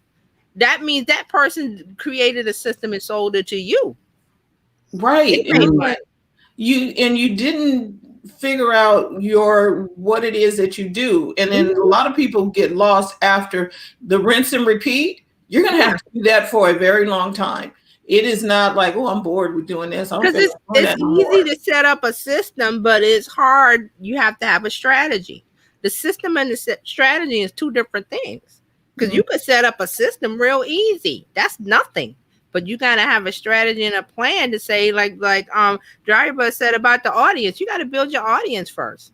That's your first thing. You ain't got nobody but the crickets, and you right. And she knows that, because she's she has some books. I'm just gonna promote them. She's got books, 27 Ways. You can go to the dryerbuzshop.com if you want to get them. And you have to study. I was listening to. Thank you, ladies, for the shout out. Y'all did not have to do that. Well, look, because she's doing it, and she knows it's work. It may seem easy. It looks easy. You go on TikTok and you do this. No, but this work. Right. It looks easy, but no. I'm taking. That's like the swan. Damn. That's the swan swimming, and then you don't see the legs underneath going like that. So. All right, I'm off my soapbox. Dr. Pachi, you're up. Hello, beautiful. How you doing? Hello.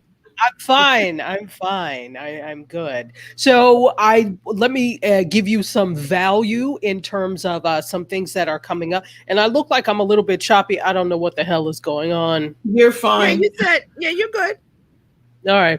So let me tell you some of the things that are going on right now. On Mediascope, I have been talking about NAB coming back. There are a lot of live events that are coming back, but the National Association of Broadcasters is coming back October 9th through the 13th. And I actually have a code for those who want to attend the NAB show for free. Wow. Ooh, yes, goodies. You could get a free exhibits pass, and all you have to do is use code E as in Edward, M as in Mary, 03. E as in Edward, M as in Mary, the number 0 and the number 3. And when you go to nabshow.org, you can register, and then in checkout, put this code and you get the exhibits pass for free. So I'm not sure how long this particular code is going to last, or if it's going to be throughout, but they often send me several different codes. I'm registering as press. You all are definitely welcome to register as press, because they do the Tech Divas weekly thing. So if you want to go, now what I'm not sure is whether or not they're also going to do a virtual component to it, but I suspect they are going to keep with the virtual component of this. So virtual plus in person. I'm going to try and be there in October in Vegas. I'm excited about that. It's in Vegas. It's in Las Vegas, the Las Vegas Convention Center. It happens every year. I think that's a 2-hour plane ride for us. Exactly. It's right there. If you're in LA, that's a 4-hour drive. It's a few hours for me, but that is my trip every year. When outside was open, NAB. I would, even when I was teaching full time at the university, I would save all of the money they allotted for us for Vegas, because I knew that was going to be like the most expensive conference I would go to. But it's not expensive. You've got this, and then the rates are so good for hotel rooms. I mean, better than what you would find normally. And Vegas is already pretty inexpensive, but you can stay at places like the Wynn, the Cosmopolitan for like maybe $100 a night or so. So all you have to do is check out and see, and then of course, if you want to stay at Circus, that's like free almost. But there are all levels of hotels that you can stay at. They all have NAB rates. You just have to put that in when you reserve, and it's good. It's a good time. You could get, go to around Vegas. So again, the code to register for the NAB show is E as in Edward, M as in Mary, the number 0 and the number 3. Do it. Go ahead. And again, if you are press, you can register for a press pass, and that gives you even more access. So wanted to share that with you all. Hopefully you'll join me in October at NAB. All right.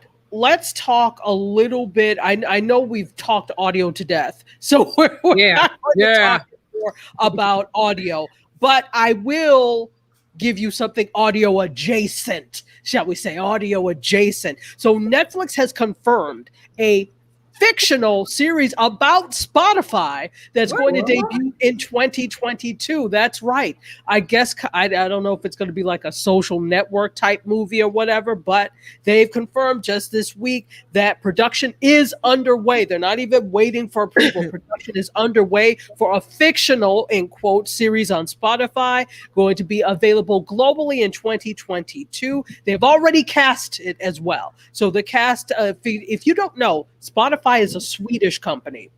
So it's a Swedish company, and the majority of the actors that they've already released the cast for are Swedish. So there are people that you may know Gizem Erdogan of Love and Anarchy. And there are a few others that if you're not familiar with some, foreign films, you may not know, but it's already cast. And it's going to be, this is the story plot, basically. A small Swedish startup launches a popular app, catching the ire of big tech companies, with record labels still banking on physical releases and music artists ruining low royalty payments. So yeah, that's Spotify in a nutshell. And it's interesting because we keep seeing these things of the traditional media industry trying to stay traditional. There was so much. I mean, why do you think even before Spotify, let's go all the way back to Napster, beyond the fact that it was file sharing, right? And artists were not getting their just due. The recording industry was hot as fish grease because they, A, didn't think of it first, B, weren't getting any of the royalties or dividends. Traditionally, if we want to talk about the industry that has done the most in terms of fleecing, it's the music industry, it's the recording industry. Without a doubt. Okay. And so they couldn't fleece when Napster came about. So of course, all these lawsuits and things, and it was helpful that artists were on board with that too, because all the recording industry had to do was sit back and say, oh, well, they're doing the fight for us. Right. So now fast forward, but that also stems from the fact that the media industry likes to stay very traditional. They want to be traditional. And so they're going through, this story seems like it's going to actually document this whole process and bring a little bit of that aspect in as well. And according to Taxi and Engadget, it is inspired by the book Spotify Untold. And I actually talked about the fact that the book was coming out, was it a year or two ago? About 2 years ago. I talked about it on Mediascope. So now it's inspiring a series. So and it is going to be a Netflix series. So look out for that in 2022. Wow. All I can say is wow. Right? Wow. I do have some more stories. You ready to hear some more? Yep. Okay. So I've talked about this ad nauseum, but why not talk about it here too? And Terry was on Mediascope when we talked about this. So In the Heights came out last weekend, not as much in terms of revenue as they expected. It was only 11 million that they garnered when they opened simultaneously in theaters and on HBO Max. Okay, so aside from that, but there was a lot of excitement about it because there was a lot of excitement about In the Heights as a musical, right? Lin-Manuel Miranda is hot, right? Yeah. John Chu is hot as a director, right? He did Crazy Rich Asians. So you've got a lot of these people that are like hot and sought after. So there's a lot of excitement and a lot of expectations around this. Well, there were also expectations from the Afro-Latino or Afro-Latinx community because they thought, oh, maybe we'll be seen. Guess not. For a movie to be called In the Heights, set in Washington Heights, and not a single Afro-Latino except maybe a background dancer, have you gone mad? Have you lost your mind? Terry can tell you right here, Washington Heights is solidly Dominican. Dominicans are largely different colors. Different colors, but everybody has a mamita that, you know, looks like they came from Africa yesterday. So I don't understand where, what Washington Heights, Lin-Manuel Miranda, and John Chu were singing, but it's not the actual depiction. And so out of that, he has apologized for the lack of Afro-Latino depiction in it. And let me say, so this all stemmed from an article in The Root, Henry Louis Gates's publication, that talked about this, that levied all these allegations. And again, John Chu, who was the director, did the same thing with Crazy Rich Asians. Now, I love the movie, but if you look in the movie, there's not a single darker hued Asian person in there. No Filipinos, clearly, live in Singapore. Clearly, there's nobody from Vietnam and Singapore. Nobody from Bhutan. None of these places, apparently. Nobody, and then I mean, what we talk about, they exclude Southeast Asia all the time. So there were no Southeast Asians in this at all in Crazy Rich Asians. So of course, if you get a director who has a certain aesthetic, they're going to put that onto everything they do. And In the Heights was no different. So let me read you his statement after he was called out in The Root. Lin-Manuel Miranda said, "I started writing In the Heights because I didn't feel seen. And over the past 20 years, all I wanted was for us, all of us, to feel seen. I'm seeing the discussion around Afro-Latino representation in our film this weekend, and it is clear that many in our dark-skinned Afro-Latino communities don't feel sufficiently represented within it, particularly among leading roles. I can hear the hurt and frustration over colorism of feeling still unseen in the feedback. I hear that without sufficient dark-skinned Afro-Latino representation, the work feels extractive of the community we wanted so much to represent with pride and joy. In trying to paint a mosaic of this community, we fell short. I am truly sorry. I'm learning from the feedback. I thank you for raising it, and I'm listening." And he goes on, but that is the gist of what he has to say. So it sounds very sincere, but sincerity is going to be in the pudding.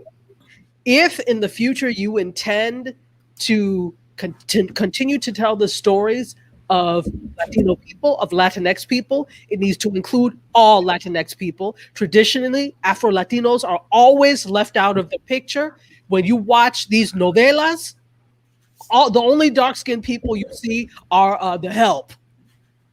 And I think Afro-Latinos are tired of it. I've taught myriads of Afro-Latin. In fact, the university that I taught at in 2015 and still is a Hispanic serving institution. We have to get off of one look of it. The colorism thing is tired. It's old.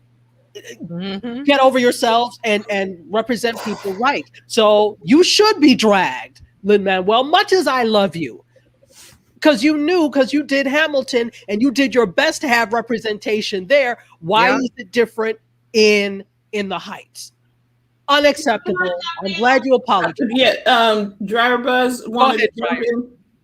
Because this is my question: is the people that are in the room now? The audience, the audience wouldn't know, right?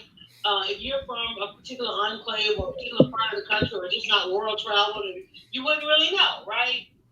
There are more people who wouldn't know, but the people that are in the room, the people sitting at the table reading, the people who get hired, like, you walked into the audition. Why is it that there's nobody until after the fact to say, y'all, we're going to get hit? Is there somebody to say, hey, we're going to get hit? And then they go, we'll deal with it then. We'll apologize. We'll throw whatever we need to throw to cancel culture and make our money, right? We know we can complain now, but they got the check already, right? So how is it that these things keep happening and with the people in the room? And to this day, I'm not a Viola Davis fan, because remember when she did the Help, and we were like, can y'all please just stop going to these auditions, stop making these movies, And she was saying, well, you guys are destroying the Black audience. We need to work and we need to do these roles and da da da. Which she has since said, okay, I was wrong, right? Because they keep saying, hey, if you do this, they will let you do that, and it just never pans out. But how is it that you can still to this day get so many people in a room at every level, all their titles and all the money that goes to a creative to do this, And we know, I think Linton and Manuel in the Heights was before Hamilton, right? I started on stage here in Atlanta, and there was questions even then, and which is why Hamilton was done so well, because they had already screwed up before with this, So how is it you can still get so many people in the room where nobody questions the actions of reality and the real life and the way we are out here for real and full representation? How is that? Because is it the money? I think it's complacency. Well, you have the wrong people in the room. You say, how are there so many people in the room? But if you have a room full of the wrong people, it doesn't help. John Chu is Asian. Lin-Manuel Miranda is Puerto Rican. If you have the wrong people in the room speaking, I don't care where they're from, nothing will get done. It will still be okay, we could say, all right, well, maybe it was overlooked. This is not but if you continue, and this was one of the allegations that was levied as well, Afro-Latinos did audition for roles and stuff, but their thing was like, oh, well, we want to make sure that we have the best people. And so I'm like, so are you saying Afro-Latinos can't act? Is this what you're telling me? Nobody, they keep backing themselves into corners with the wrong people speaking for them. Yolanda, that's where it's coming from. Go ahead. And Gina Torres, if you know her, the actress, I think she's on Suits and a whole bunch of other stuff. She's talked about this for years, that because she looks more, she looks more Black than Latino or Latinx, or however you want to say it. That she spoke on it and said that she auditions for roles that are going for Black women, because they don't, when she goes for the other roles, they want her to look Italian. I think that was the statement she made. So she's been talking about it for a while, that there's this color problem within the community and other communities, and like Dr. Tati said, they're complacent. They don't want to change. If there's nobody there to say, wait a minute, how come everybody uses this color? Nobody said that. Nobody, because they don't really. I'm saying they don't care. This should not even be an issue. I shouldn't even be talking about this right now. Right. This should not be. I mean, can people understand why we're all tired? Yes. The laziness, the absolute laziness of not doing the research. And here's the thing, like you said on Wednesday, Lin-Manuel Miranda lives in Washington Heights. Now, he didn't grow up there. Technically, he grew up in Inwood. So that's not Washington Heights. But he knows enough about the neighborhood to know that somebody's mamita is of African descent, that Dominicans are largely of African descent. Who do you see when you go outside your door, son? What? So I was just like too through when I heard this, and you can hear I'm deeply offended because I keep hearing the cries of my Afro-Latino brothers and sisters who never get a shake, who live between these two worlds, where they're always, if you're an actor and you're Afro-Latino, your only recourse most of the time is to go for roles that ask for African American or Yeah. Black or African because you're not Mhm. considered Latinx. Right. That's exactly what Gina Torres said. That's, and I'm tired of that's it. hearing that. And she's I'm tired of it. tired. Yeah. Well, you know Yeah. what? When you're tired enough of your condition, you change it. What do I say? Make your own stuff. And see, Make your here's own what- stuff. You can't I wait for found- them. And I followed a lot of the conversation on Twitter. A lot of people were angry, like, why are you bringing this up? He shouldn't have to apologize. I got in there. I was like, wait a minute, he should apologize because it's his baby, Absolutely. it's his thing. He developed this. He should have been on top of it, looking at it with the eye of, okay, wait a minute. And then I heard that this conversation came up when it was a Broadway play 10 years ago. Back in was it Exactly. 2011. So why didn't he? Exactly. It's been a lot of time. So you can't just hand something over to, oh yeah, it's an Asian director. That's great, but look at what he did before with his movie. That wasn't a Exactly. consideration. And then I didn't like the response that he had about, what was the response he said about The not response doing- was well, there are a couple of responses in terms Yeah. of looking for the best people for the roles, but then also mentioned the fact that there were in the dance scenes that there were darker people in the dance scenes. the only How place they dare were. you, sir? behind a light pole, and they're like, oh, you can That's see in his the arm. That counts as representation. Take the number 6 train to hell. We are tired. We are tired of you. I'm not even Afro-Latino, but I am African. And so that affects me because anything that affects, people of color, particularly people of African descent, that affects me because that also shows how you will treat me. Yeah. So I think this was an unnecessary conversation to have. I shouldn't even be talking about this right now. But you know what? Guess what? The both of you, for not doing what you're supposed to do, even though you apologize, Lin-Manuel, you are the Bama of the week. Week, in the words of Huggy Lowdown. How dare you? I mean, I think a lot of this is hurtful because it's coming from from people of color. That's the hurtful, real like icing on the cake. Like, you didn't see this? You didn't know? And I said he We're lived in the worst Washington ones Heights. sometimes. He's so I proud. hate to go into this. And he's so Oh. proud of taking the train, and because I found him on Twitter, he's in the subway, he's this and that, and he's coming. I'm like, I bet he's not now. I bet he's taking the Uber now. because he did, He's he's proud of ride. He rides the subway like a regular New Yorker and this and that, and he lives in Washington Heights. He's proud of that. But then now he had to apologize, and I was like, yes, he didn't have to apologize. But you have other people. I think Rita Moreno said something on one of the late night shows about. I was like, no, don't do that. Don't do it. They're mad because we're bringing it up. Well, you shouldn't bring it up because it's a movie, and and there won't be any more movies. Yes, there will. Wait a minute. So we have a comment. Cheryl in Clubhouse like to go ahead, Cheryl. Right. Sorry. No, don't apologize. I was just thinking.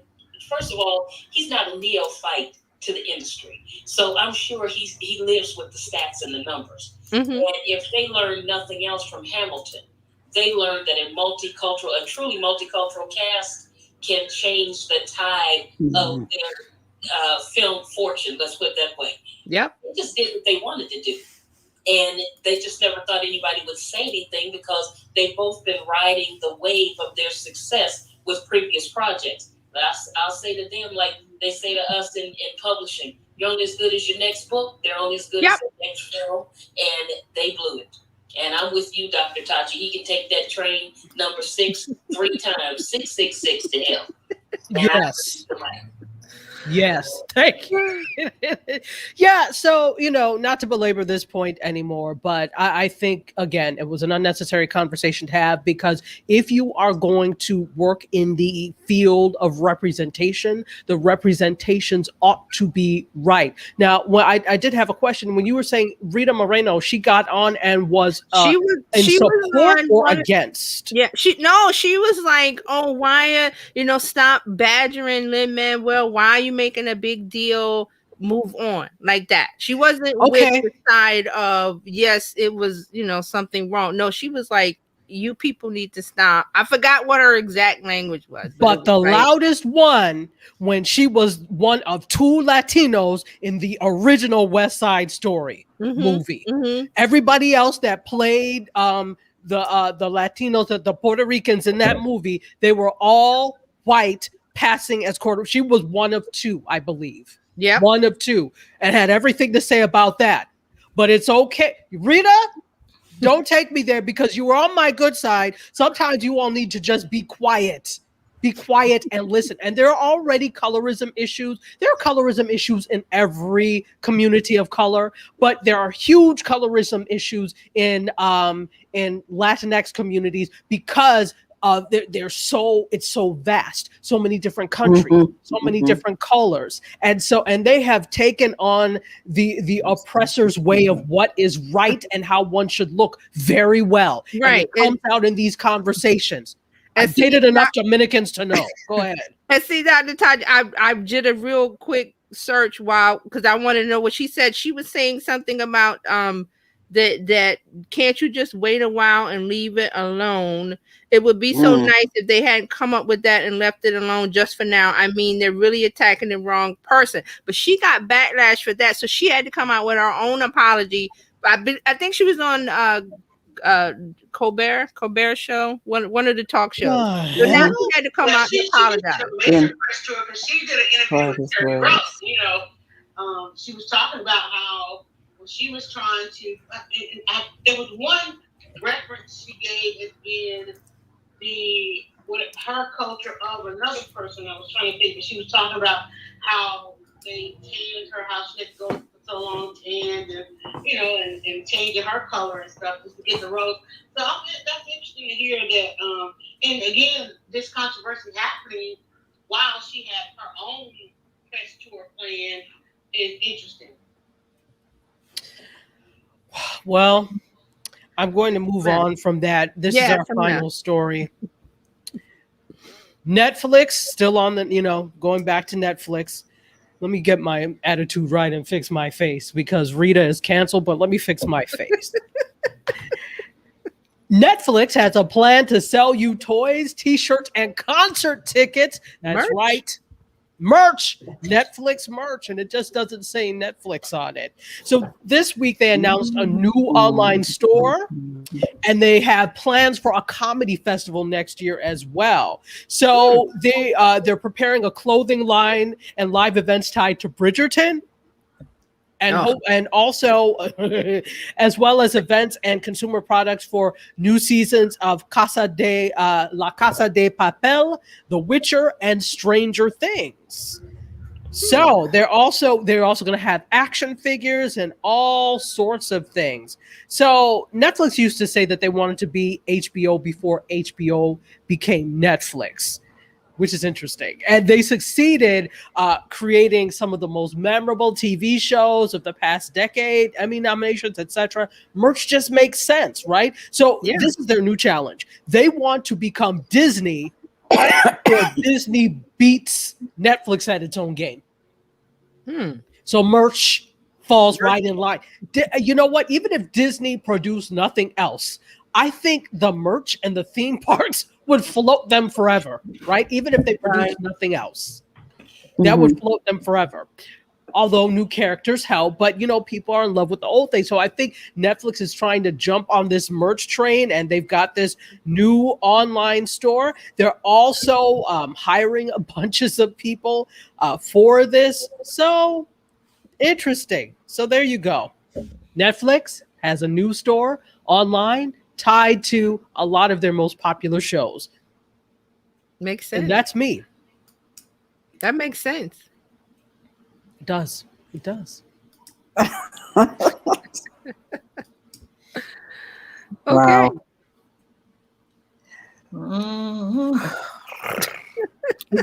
So I'm done. Oh, okay.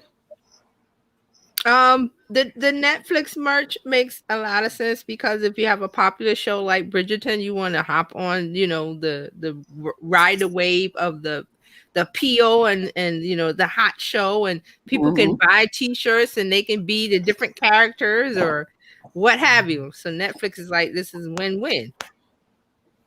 Absolutely. And they need to make some money back after Jupiter's Legacy got canceled. If you don't know, Jupiter's Legacy is like a superhero show, but superhero shows are very expensive to make because of the special effects. They don't have that kind of money. Yeah.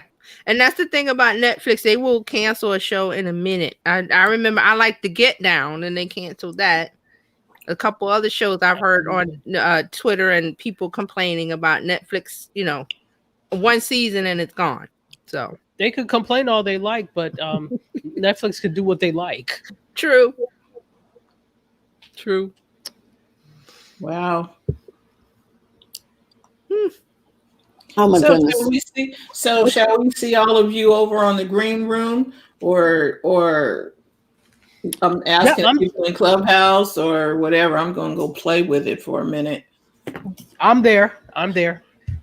Oh, good. I'm going to follow Dr. Tachi. I like I know we digress back over there to the green room, but I like the features that they have that affordable, that it affords. Yeah. Let's see what happens. Mm-hmm. Yeah, we'll see what happens. Well, tell them I'm ready for my close-up, Tachi. Why me? You're in the industry. I'm not. Okay. I am. Oh my goodness. Thank you so much. I appreciate that. Oh my gosh, guys. It's been a day. There's so much going on. And yeah, there is. We just want to remind you all to go to the front of your own line. Do what makes you smile today and enjoy the journey. Thank you so much, Dr. Tachi. Thank you so much, TJ. Fran, we appreciate you all. We love you. Everybody over in the Clubhouse, we got Manish, May, Cheryl, Dryer Buzz, and Dr. Tachi over there too. Thank you so much for tuning in. And for all of you that will be watching on the replay or who have tuned in live today, we just thank you for your attention. And we hope that you learned something today that will make you smile and that you can use to run a profitable business that's fun to run. We'll see you. What is it? Today's Friday. We'll see you Monday for coffee, tea, and conversations with the Biz Chicks. Have a great day. Bye-bye. Bye-bye.